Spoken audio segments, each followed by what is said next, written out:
Welcome to the Philantrepreneur Show, hosted by Dr. Victoria Boyd, designed to offer tips, strategies, and insight to empower nonprofits and entrepreneurs with sustainable win-win solutions. The Philantrepreneur Show is sponsored by the Philantrepreneur Foundation, building capacity through education and professional services.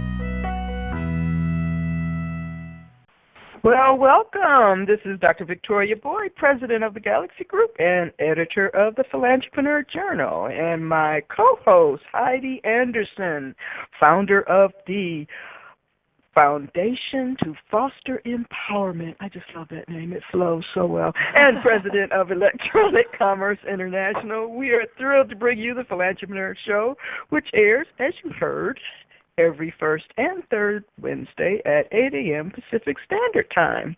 You know, I can't believe there are only 6 weeks left to this year. I mean, this one has flown past. I had to go out and get my 2015 planner because already we're booking things for January and February, and especially the show guests. We're all the way into February already with bookings. It's great. I mentioned the last show we were working on a new website, facelift, and drum roll, here it comes. It will be, I know, I'm crazy, officially launched this week. So I'm really excited about that. And then we're also going to have a big ribbon cutting for the Philantrepreneur Foundation. Just look out for that. If you haven't connected with us on Facebook, connect with the Philantrepreneur on Facebook, and you'll be able to see all of those details. But, I believe it's important to walk the talk and demonstrate how a business and a nonprofit can coexist to be mutually beneficial. So I invite everyone to visit the site and see the changes and sign up and take advantage of a subscription to the journal, and there's a few other perks on there. So, hey, looks like we're on similar paths. How's your foundation event coming along? Well, I'm really excited. I finally got the Eventbrite invitations out yesterday, and I'm getting good response for only having been out for a day. And I've decided to change, because I put it out there as just kind of like the foundation launch party, and this morning I was printing out some flyers to actually hand out physically versus having everything be online. And I thought, I need a better name for it than that. So I came up with Empower Party. What do you think? Oh, okay. That sounds great. Yeah. Sounds great. Yeah, so it's our first annual Empower Party. And, so I think it's going to be fun. We already have location. We've got live music. We've got wine tasting.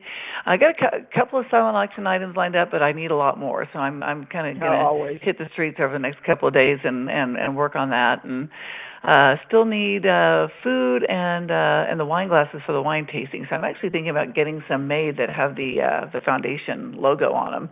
They're not super expensive, and that way people have a little takeaway with them too. So anyway, the event is December 11th. Yeah, I think we can get made for, they're not expensive. Anyway, so the event's December 11th. We have a little bit of time, but I definitely am feeling the pressure. And you know how that goes. This is my first time to do an event like this, and so for me, it's exciting, but it's really a little unnerving. But then we also redesigned our foundation website, and I'd love for everyone to go take a look at it. It's www.f2fe.org, or Foundation to Foster Empowerment.org, either way, and check it out. And I'm also launching Empower Payments. And what Empower Payments is where we, with Electronic Commerce International, my merchant services company, we will donate 50% of our profit and residuals from merchant accounts that sign up through Empower Payments. It will go straight to the Foundation to Foster Empowerment. So once again, this is a way of demonstrating what we always talk about, which is how a business and a nonprofit can support each other to create a win-win-win relationships. Absolutely. And so Victoria, tell us all about our guest today. Well, today our guest will bring a very interesting and important perspective. It's one that has been important to me since my work as the corporate rep at the Springs Preserve, which is one of the largest platinum LEED certified campus of buildings. And not too long ago, I gave a presentation at the U.S. Green Builders Council Southwest Regional Conference.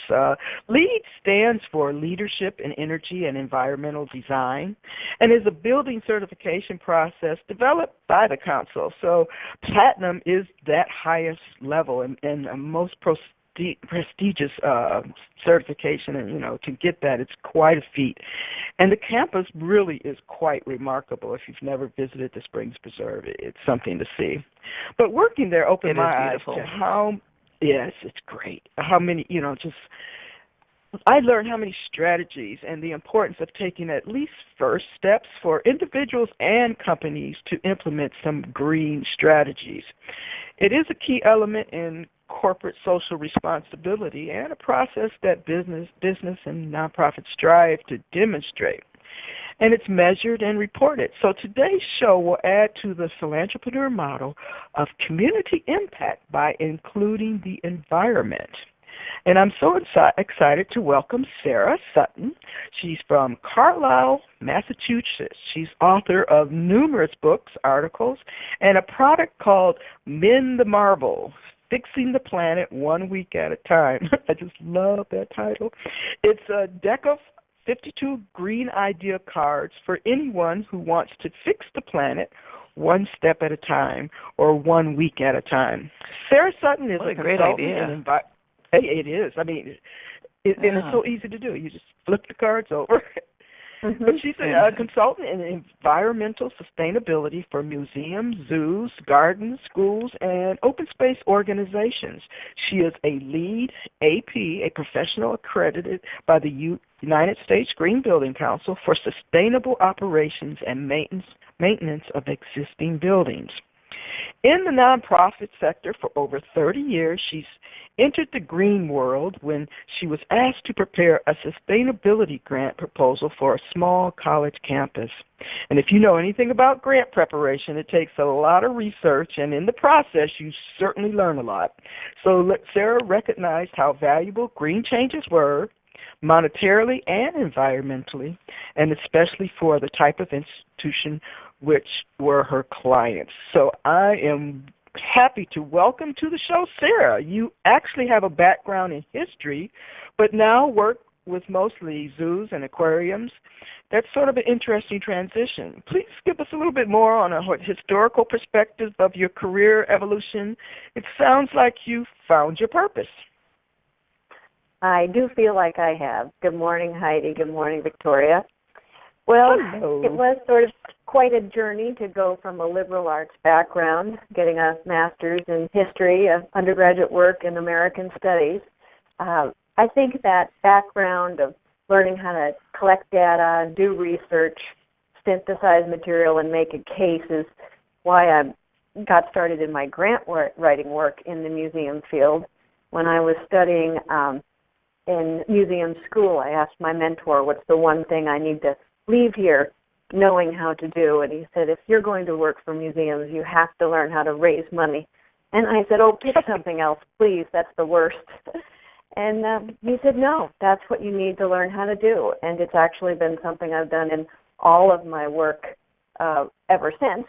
And when I found that one experience writing for the college campus, that opportunity to learn how good green practice, things I sort of did naturally but didn't ever have a name for, learn how that saved energy and therefore saved money so that the school could do more of what it wanted to do, and it made a more comfortable, healthier, more wholesome place for the students. It seemed to me that that made perfect sense for all of my museum work, and that I should spread it to my history museums and to the zoos and the gardens that I'd started to work for, because I could raise money for them to do good green work. And then little by little that morphed into having to help them do the good green work, because this isn't something we learn about in the museum field when we go to school. Right. Mm-hmm. Part of the reason I went ahead and got that LEED credential you mentioned, buildings get certified and professionals get accredited, and so that's what that LEED AP is. And you can get it for building a museum, building a new building, or for renovating an old one, or just for operating one.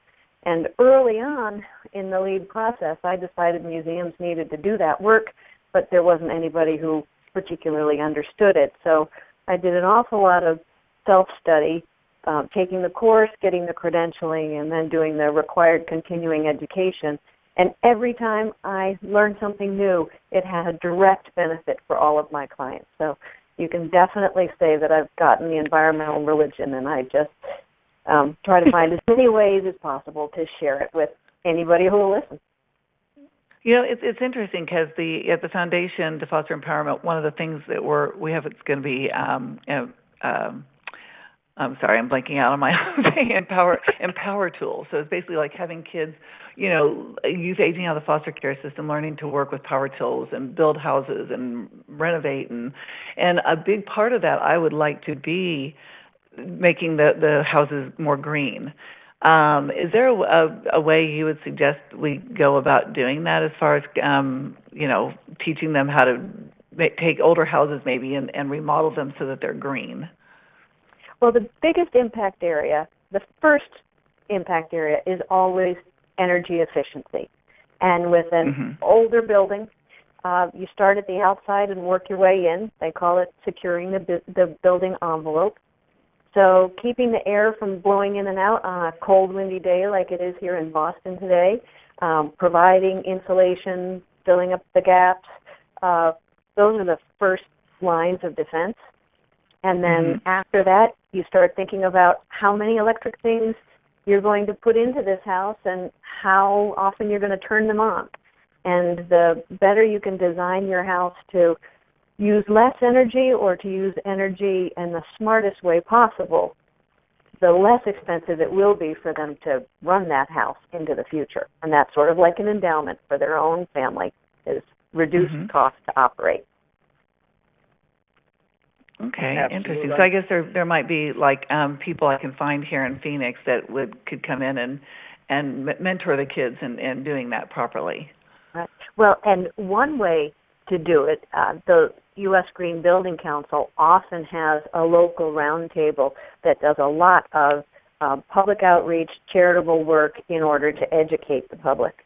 But you could also start really simply by having your energy provider conduct an energy audit at one of the structures, and everybody go on the audit with the auditor. You'd learn tons of stuff, and everybody could ask questions, and the kids could help in the process.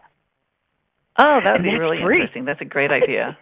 Yeah. We like free. So that's what free is good. Well, and that's what's so exciting to me about sustainable practices is everybody can get into it at the most basic level. And then we all have the inner workings, the curiosity, the interest, a little bit of personal background, where we know there are certain areas where we can start making a difference, whether it's how you pack your lunch, what kind of equipment you use in the house, or whether or not you walk to school or take a bus. Each of us has the power to make some change, but we've forgotten that we have that strength and that power, and we need to practice and learn it. And sometimes we need to see somebody else doing it, and sometimes we need to be asked to do it. But however anybody can start, that's the way to go. It can be a whole part of your empower tools. You're empowering them to take control of their energy. I could see a whole connection. Oh, absolutely.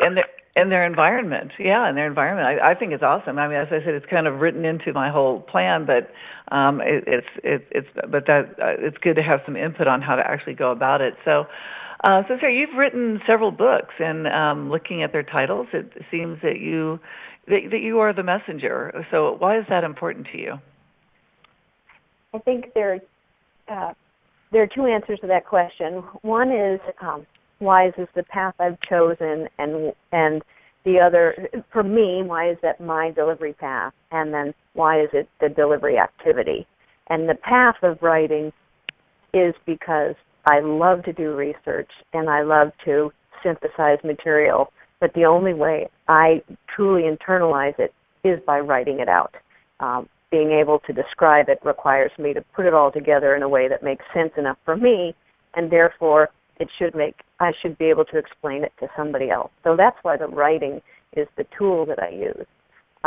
but why I feel the need to share it with so many people is because there is so much to be done, and there's so much that can be done, that if we just wait for all the consultants in the green field to get around to all of their clients, it won't move the needle fast enough. And if I can spread the word by writing, by speaking, by creating electronic files on the internet that people can share and find ways to practice new green strategies, then I can spread the word a little faster, and hopefully I'll see more people who are out there doing that work and sharing it with others so that we can make change fast. That's absolutely one. I mean, just using all of the different ways of communicating and getting your message out is so powerful. I guess power is going to be the word that we use today a lot. So when you first start working with a client, because I mean you've had some great and some impressive clients. I was really excited when I saw the Detroit Zoo, because they are one of my former clients, and I was like, oh, we have a connection here. We both work for the Detroit Zoo. Right. So when you start working with a client, what do you encounter? Well, it depends upon how I've been brought in.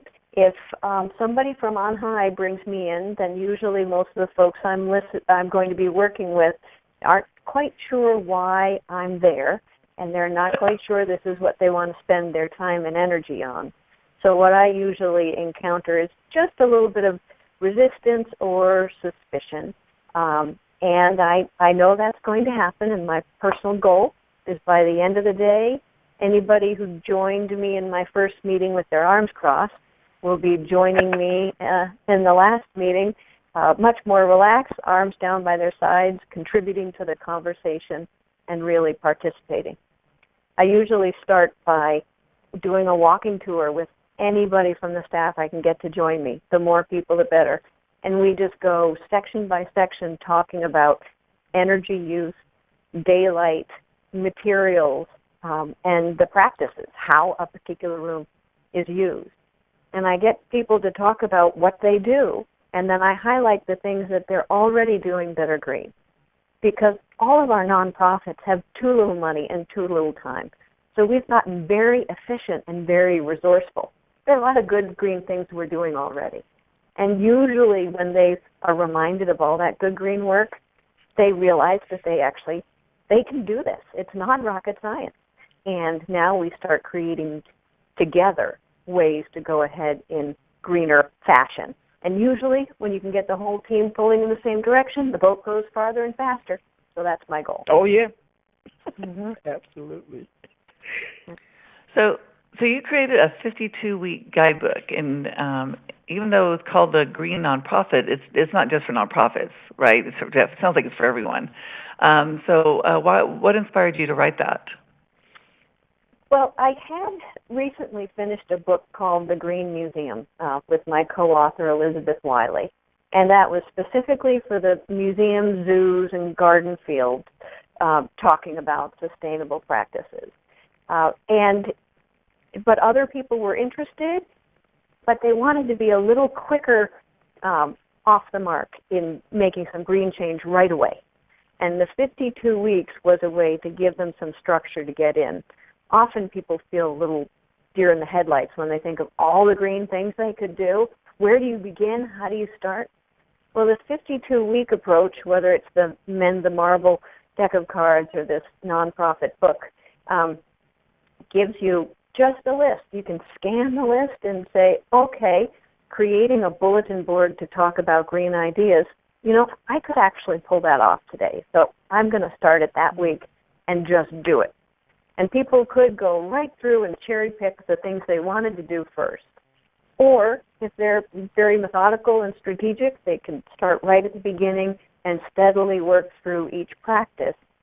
By the end of that time, by the end of that year, they will have raised awareness, developed skills, and created just enough institutional knowledge that now, for the second year, they can start to be strategic and do more good advanced green work. So 52 weeks is really a pathway. Yeah, a great entryway, and you spoke a little bit about what I'm getting ready to mention. You know, we at the Philantrepreneur often speak of impact investing.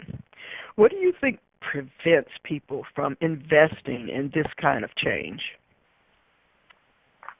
The greatest concern is the risk factor, and risk actually, there are different types of risks that people perceive when they look at green. If they're a nonprofit, they are afraid that the donors, their trustees, will think that they're taking risks with money by investing in green practices that might be new or have much less of a track record. Often people are concerned that making a technology choice is risky, either because the chooser doesn't feel confident in making a technology choice, or what if that's the third big reason about risk is, what if they make a mistake? What if they choose the wrong thing? How will that look? They've taken a risk to go green and then they think they've made a wrong choice. Or what if technology changes? What if I make a choice and 2 years from now solar panels get so much more efficient, it'll look like I made the wrong choice. So people are afraid that they don't know. And the way I coach people is that nobody's going to have all of the answers. And if they think they do, that person is not the right person for you to be working with, because every situation is different. Every choice will be different. And the best thing you can do is excellent research, describe your decision-making process, make the best choice with the information you have at the moment, and proceed ahead promptly. And then if you need to make a course correction, that's what you do, because that's what leaders of nonprofit organizations have to do all the time. It's a skill we already have, just a new area. They just need to face their fear, and that's sort of across the board with anybody. In order to make progress, you have to face your fears and jump into the water. Absolutely. We've had some great comments here. We're going to take a real brief break here, and we'll be back with Sarah in just a moment. Hey, are you a small business owner like me who wants to make a charitable contribution and needs easy access to charitable giving sources that you can automate for your business for free? Then I invite you to visit www.accredited-cares.com. They have charitable giving options using their innovative merchant platform that helps nonprofits raise money and helps merchants make contributions at no additional cost to them using the products and services of Electronic Commerce International. Our giving options are easy to set up for small business.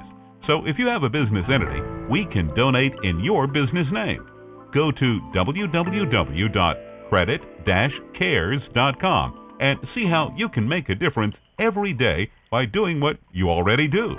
Go to www.accredited-cares.com and fill out the form or call 855-782-2737 for more information on how your business can be a difference maker in your community. Okay, we're back with the Philantrepreneur Show Tip. So keeping with the show's topics today, let's do a green tip. Okay, working in the nonprofit sector for myself for about 30 years, I've seen and understood how they often get what I call tunnel vision. That is, the mission is the impact they are making. But for-profit business sometimes are more readily to see the advantages because they see what is the financial advantage. However, nonprofits, why not gain additional benefits by implementing sustainable operations which will demonstrate and impress donors and supporters of the organization's fiscal responsibility? We don't want to appear wasteful, disrespectful, or self-indulgent, and implementing simple, sustainable steps will save dollars for the organization and save the environment. I'm going to take one more commercial break. The Philantrepreneur is dedicated to your success. Visit thephilantrepreneur.com to find and explore a wide range of services and resources. Register and receive benefits such as training, early bird discounts, and the Philantrepreneur Journal, a nationally distributed bi-monthly digital publication serving everything Philantrepreneur, filled with tips, strategies, and resources to support your goals. Need more marketing exposure and have community impact? The Philantrepreneur is proud to offer Ads for a Cause, where 10% of your marketing purchase goes directly to charity. Contact us today to place your ad. Increase your reach in a professional digital publication or radio spot. It's a great marketing tool to send, post, or share in a variety of formats. Deadlines are on a rolling basis, so don't miss being included in the next publication. Visit thephilantrepreneur.com and click the Journal Marketing Ads tab today. Mention this show and get a 10% discount. www.thephilantrepreneur.com. Well, welcome back as we continue our conversation with our guest today, Sarah Sutton, author and consultant for developing sustainable processes. So in the tips it said, take a simple step to get started. Where are the biggest differences to be made for any business or nonprofit? I usually ask potential clients or people who are interested in making change to choose one of three topics, whether it's energy, water, or materials. So materials means the stuff we buy and use. Water is anything you use from, flushing the toilet and washing your hands to washing your car or watering the plants outside your building. And energy is all the lights that go on and all the electronics we use, but it's also the sunshine that comes into our spaces and lights the workspace for us, or the sunshine that warms the side of the building, those sorts of things. So I ask people to choose one of those three areas, and then we start working steadily through. And for the folks who think, well, energy, that's a really big topic. How could I possibly make a change? I ask them to just sit in their office, wherever they are, and to do what we call a plug audit, just where you're sitting. Look around every part of the space that you're in. Look at each wall. Look at the desk surface.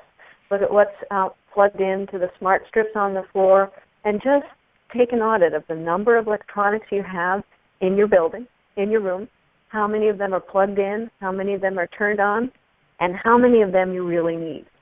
And if you make any changes from turning them off on the weekend or in the evening or unplugging them unless they're needed, all of those changes is where you can start making a difference with energy. And it'll save money, and it'll teach you how to be, well, not teach you, but encourage you to become more intentional about your daily actions. Because the more intentional you are, the easier it is to recognize areas where you can make changes and improvements. And that makes sense, because there's a lot of people I don't think that realize that if something's turned off but it's plugged in, it's still using energy, right?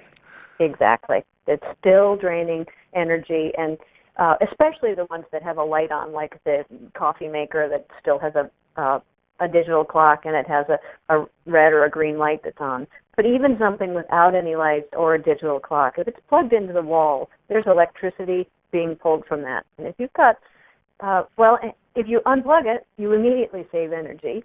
If 50 plugs are unplugged every day, that saves a lot more energy. You'd be amazed at the impact you can make. And that's the value of those power strips. They have that one button where you can, with just a click of the button, really unplug or disconnect several items at once. Exactly. And then you're left with only one plug stuck into the wall, so you reduce significantly.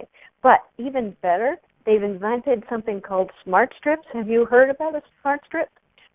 No, tell us.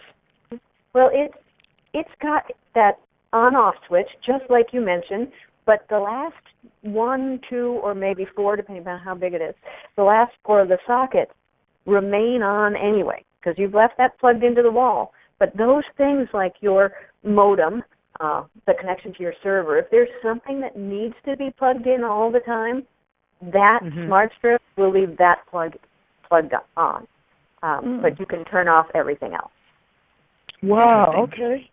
I have to look for that, and even just little simple things that, like when I am teaching class and I have to get things printed for Hannah, I make sure that they do double-sided, just little steps like that. And then or if it doesn't need, and I can send the electronic version, I say, email me and I will send you the electronic version because I'm not going to print this and kill some more trees. So, and that makes me feel good. So what makes you feel best about all of the work that you do? When I can watch a client start making all of the green decisions by themselves, where they start to make connections and understand the synergy of how one smart choice in a specific area can actually improve work in other areas just because they've been thoughtful about what they do. And if they can exercise the principles and the thinking that we've practiced, then I know that, I've launched another person who can go out and make green change. And we were talking earlier about the Detroit Zoo. I noticed during one of our meetings where instead of just working with the sustainability officer and the operations group, it was a full cabinet meeting, so senior leadership was all involved. And I could sit back and listen to them talk about all of the departments that they worked in, marine, mammal care, reptile care, education department, wherever they were working, and they were using good green language, they were using thoughtful approaches to energy efficiency. Now, it didn't all come from me. What I'm saying is that it became part of the shared expected communication among the group, and that is when we knew we'd moved the institution to a whole new level where this was business as usual. So when it actually becomes part of their culture. Exactly. Yep. That's exactly it. Mm-hmm. And well, this topic is... go ahead. Sorry. It's not just big places that make the change, and it's not appropriate for all of us to think that only the big folks should make the change. Little guys can lead too. There's Dumbarton House, which is a historic house in Georgetown in Washington, D.C., has switched to entirely wind power. They're the ones who actually taught me about the smart strips approach. They've looked at every aspect of their organization in order to come up with good green practice for staff, for care of objects, for exhibit design, even for membership management with the Colonial Dames. And they won an award from the mayor of Washington, D.C. as the first museum to get the Green Award in 2013 for green practice. And that means even the little guys can do it and do it really well. And that matters, that we all give it a go.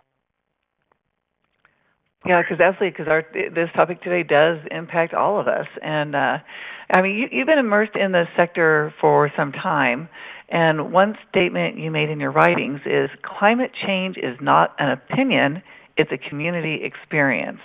That's a strong statement. Can you share a little bit more about your viewpoint on that? Mm-hmm. Well, climate change now is widely recognized as a scientific phenomenon, something we can explain, something we can collect data on and describe and illustrate, which means the general public is receiving an awful lot of good data, maybe some bad data, from the media, but it's a topic of discussion. There's a lot of information out there. There's a lot of discussion whether you're waiting to get on the public transportation or you're going for a bike ride or you're out having coffee with someone. Climate change is part of the national discussion. But it's also affecting us in our own backyard. If you are somebody who grows flowers or fruits and vegetables, at least here on the East Coast, the USDA growing zones have changed by 1, 2, or 3 categories over the last 10, 15 years. So that where I used to be in Zone 5, I now have a Zone 7.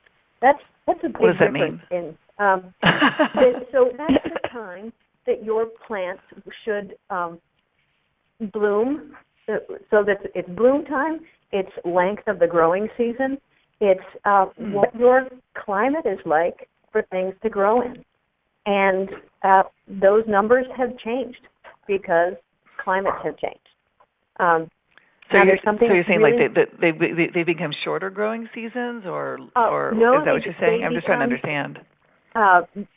The climate is generally warmer, so the growing season can be longer, and some plants that are, they call it hardiness zones, like some plants couldn't tolerate lengths of cold weather. That demarcation line, where in the geography of the United States you can plant them safely, has now gone farther north. More plants that didn't like the cold can now live better up in what used to be the colder regions of the United States. Just a little bit up is a demonstration of climate change. So for someone who's a gardener, their backyard, what they grow, is now different. So it can be that basic. Wow, yeah, and I guess it's just about paying attention, you know. In reading your work, you provide many tidbits of advice. So for our listeners, and we always love to give some key takeaways, how do you think you can serve them best? I'd like to coach them a little more personally than business and professionally with a few words I've developed on how to manage my own attitude and expectations towards green practice. So I remind people that no one goes all green yet. So don't set your bar too high. No one goes green all at once either. This is not, you don't have to drop everything you do right now and become a green person tomorrow. The best thing you can do is start making change in what you do the most often or to the greatest degree in your regular life. Your individual behaviors have a much greater impact than you think because people are watching. And it's not just the little kids who want to know whether or not you've done the recycling, Mom. It's the people around you who notice whether here I'm at a conference here in Boston, whether or not I put the plastic bottle in the recycling container, or whether or not I actually used a ceramic mug this morning instead of a styrofoam mug. People watch what other people do, and then they test it and try it on at home and see if they can make that change. And if they see enough other people changing, even the reluctant ones will start to change. But also, the people who are looking for ways to change will be educated by the changes you've made. They'll now have an idea, or they'll be encouraged to try something new. And I remind everybody that we all have it in us to make good green change. We're, especially in the nonprofit field, we are creative, resourceful people. We can figure this out. We don't have to know it all ourselves, but we can learn it and practice it. And so that part of the practicing issue, though, is really do start small. I mean, I'm working with some organizations who are thinking about going to zero waste. And we're not going to do zero waste next year. We're going to do zero waste by trying to eliminate 2 or 3 types of waste at the next special event. We're not going institution-wide right away because we all need to practice this. So pilot all of your green activities, learn from them, and do the next, and then expand on it. And then the last thing I'll say is let go of the green guilt. It just gets in the way of progress. So just go ahead, let go of the guilt, make the changes that you can, and feel great about it. Those are great tips because, you know, we do feel guilty sometimes for not doing what we should do. But it's been great having you on the show, and a special thank you for being with us today. So if anyone wants to learn more about your work or contact you for services or get any of your books, what's the best way to reach you? My website is, surprise, surprise, sustainablemuseums.net. So that's the word sustainable, and museums is plural, sustainablemuseums.net. And my Twitter handle is @greenmuseum, and I'd love to hear from people. That's simple enough. Museum, sustainablemuseums.net. Just remember it's .net. Mm-hmm. Thank you so much for coming on. It's been very informative, and I know I will try to continue my practices. I've been trying to be being green, as they say, since working at yeah, that's hard to say a few times. Working at the Springs Preserve really opened my eyes. I met and learned a lot from a lot of different great people on just little things. Mm-hmm. Would you like to be a guest to share how you are a philantrepreneur, just like Sarah Sutton did? Visit www.thephilantrepreneur.com, and you'll find and enjoy some radio show archives, but then you can submit the guest inquiry form. With the new website, just look right to the right, and you'll see the form right there. The 2015 schedule is already in effect. So let us hear from you today so we can get your story on our show. Well, it has been another great show. Thank you, Sarah and Victoria. And be sure to tune in. It was Wednesday, December the 3rd, I believe, is our next show. Yep. And we will at 8 o'clock a.m. Pacific time. And we'll look forward to seeing you then on the show. Thank you both. Thank you. Thank you for tuning in to the Philantrepreneur Radio Show, hosted by Dr. Victoria Boyd. Get involved. Follow us on Facebook and other social media outlets. If you wish to share comments or suggestions or appear as a guest on our show, visit www.thephilantrepreneur.com. Contact Victoria Boyd. Email her at theboyd@thephilantrepreneur.com. The Philantrepreneur Radio Show is a production of and sponsored by the Philantrepreneur Foundation, a 501c3 tax-deductible organization.